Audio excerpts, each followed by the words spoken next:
Can we be back normally later? Thank you. Kjo është pika kalimit kufitar midis Polonisë dhe Ukrainës, pjesa Ukrainase. Sapo kemi hyrë në territorin e Ukrainës duke në radhët e gjata të refugjatëve që vazhdojnë të vinë.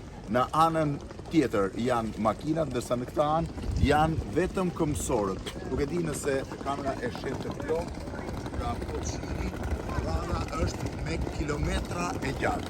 Pra është një radhë prej kilometrash e gjatë, shumë janë fëmijë, shihni edhe me karroca fëmijësh.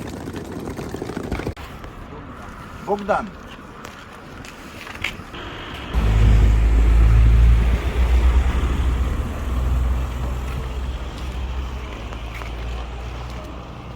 Okay.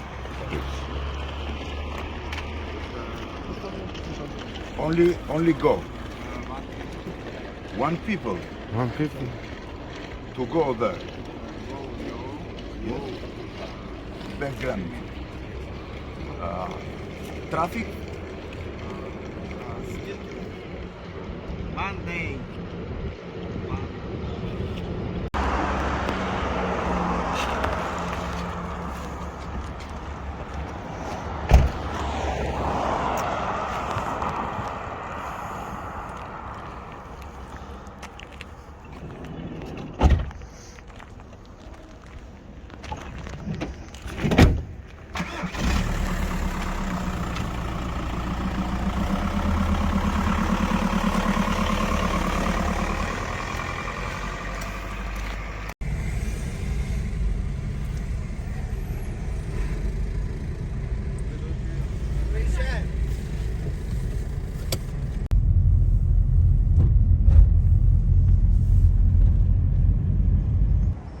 Kjo është qendra e qytetit më të madh të Ukrainës perëndimore, Lvivit ose Lvov, siç i themi ne, praktikisht është qyteti më i madh i kësaj zone, një qytet që ka një lloj tradite të vjetra austro-hungareze. Ka qenë pjesë e Austro-Hungarisë deri në vitin 1918, më pas u bë pjesë e Polonisë deri në vitin 1945 dhe në 45-ën Stalini e shkëputi nga Polonia dhe ja bashkoi Bashkimit Sovjetik.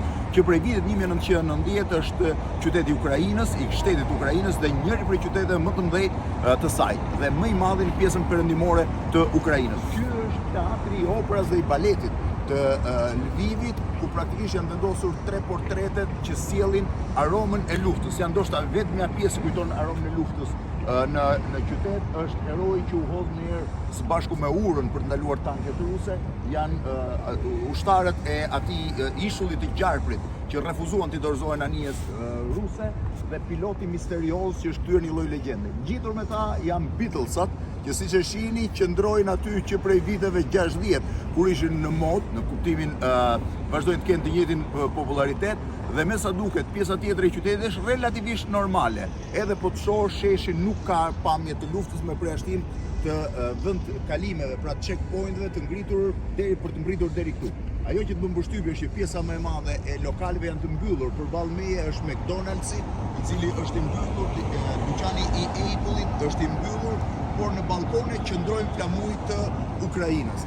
Praktikisht lufta është vështirë që të mbrijë deri në Lviv, por atmosfera e saj ndihet në periferinë e Lvivit që është krejtësisht i fortifikuar, madje me fortifikata antitanke.